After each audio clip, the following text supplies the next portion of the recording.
तो ईरान की परमाणु ऊर्जा एजेंसी के बाद ईरान के विदेश मंत्री अब्बास अराक्ची ने भी ऐलान किया है, ईरान का परमाणु कार्यक्रम बिना किसी रुकावट के फिर से शुरू होगा।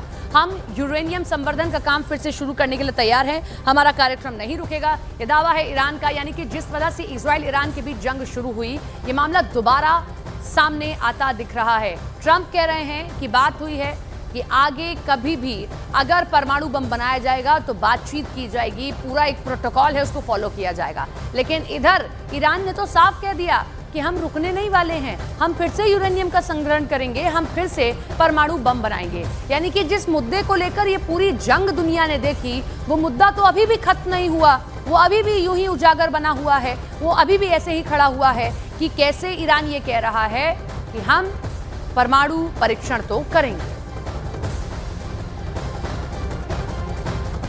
अमेरिकी राष्ट्रपति डोनाल्ड ट्रंप और इजराइल और ईरान के बीच सीज फायर होने की घोषणा के बाद इजराइल और ईरान ने एक बार फिर एक दूसरे पर बम बरसाए, तो ट्रंप दोनों से नाराज हो गए। हालांकि ट्रंप इस दौरान इजराइल से ज्यादा नाराज हुए, जिसे उन्होंने खूब खरी खरी सुनाई है।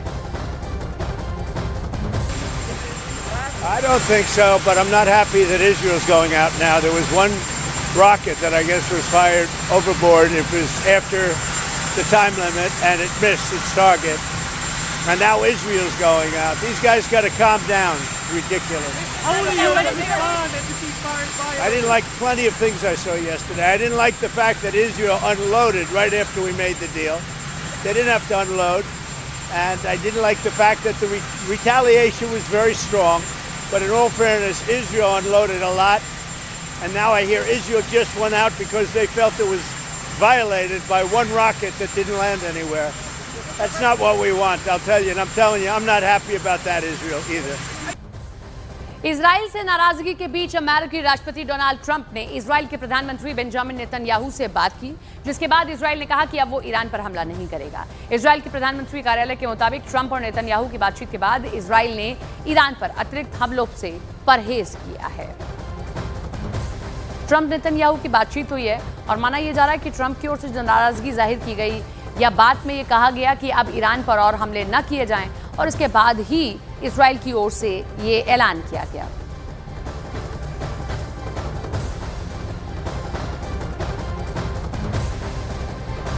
इजराइल और ईरान के बीच युद्ध विराम के बाद अमेरिकी राष्ट्रपति डोनाल्ड ट्रंप ने यह साफ कर दिया कि अमेरिका ईरान में सत्ता परिवर्तन की कोई कोशिश नहीं करेगा।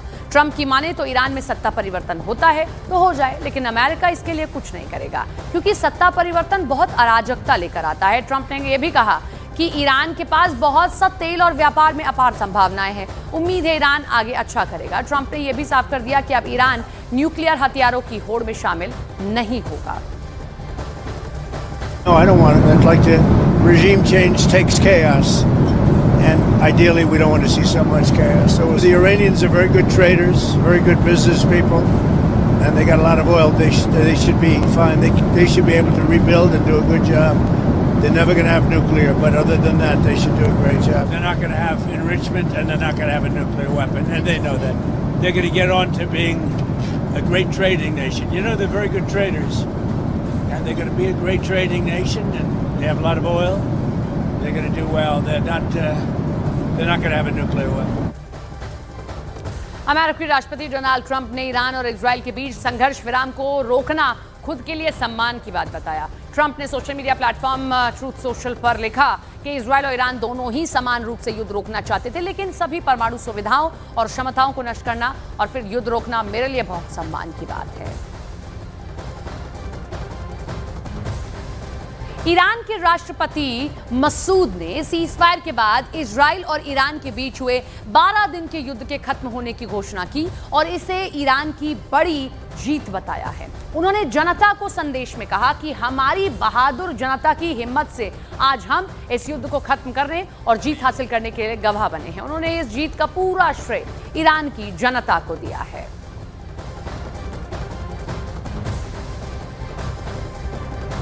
तो 12 दिनों तक ये युद्ध चला। इसी को लेकर अब ईरान की राजधानी तेहरान में खूब जश्न मनता दिखाई दिया है।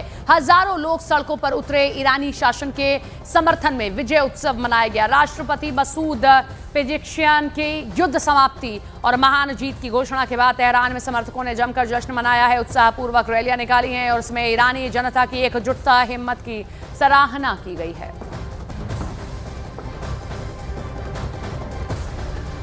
ईरान के साथ सीज़फायर के बीच इजरायली सेना प्रमुख लेफ्टिनेंट जनरल इयाल ज़मीर ने कहा कि हमने ईरान की परमाणु परियोजना को कई साल पीछे धकेल दिया है। हमने उनका मिसाइल प्रोग्राम भी तबाह कर दिया है। हालांकि अभी भी हालात पर हमारी कड़ी नजर है।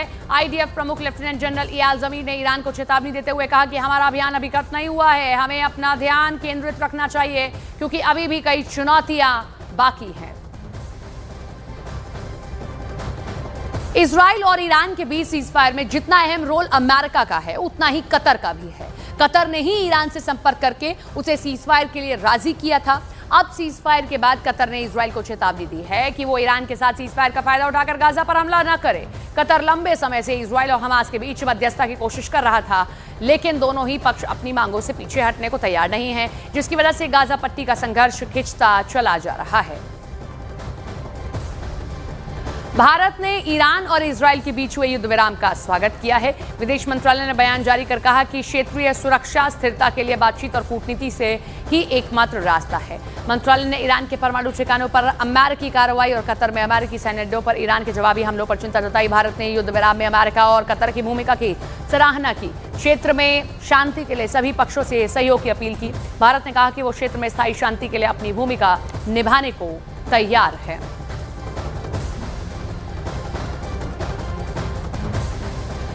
इजराइल और ईरान के बीच सीज़फायर के बाद अब रूस और तुर्की ने इजराइल के खिलाफ मोर्चा खोल दिया है। रूस के विदेश मंत्री सर्गेई लावरोव ने ईरान के खिलाफ इजराइल की कार्रवाई को गैर जरूरी बताया। उधर तुर्की के राष्ट्रपति रेसेप तैयप एर्दोगान ने दुनिया भर के देशों को अपील की है कि वो इजराइल की गुंडागर्दी को खत्म करें, वरना इसका नतीजा पूरी दुनिया को भुगतना पड़ेगा। Нет ни единого факта, когда Иран осуществлял какие-то враждебные действия против Израиля. Если есть подозрение на нарушение договора о нераспространении, есть процедуры, по которым МАГАТЭ должна это проверять. И она проверяла. Agentство проверяло İranski ядерную программу так, как оно не проверяло никого. Bölgemizin barış ve huzuruna yönelik büyük bir tehdidin fitilini ateşlemiştir. İsrail'in Filistin ile başlayan Lübnan'a, Suriye'ye, Yemen'e, nihayetinde de İran'a uzanan pervasız adımları asla kabul edilemez. Küresel aktörlerin bu çılgınlığa son vermek için etkin tedbirleri alması şart.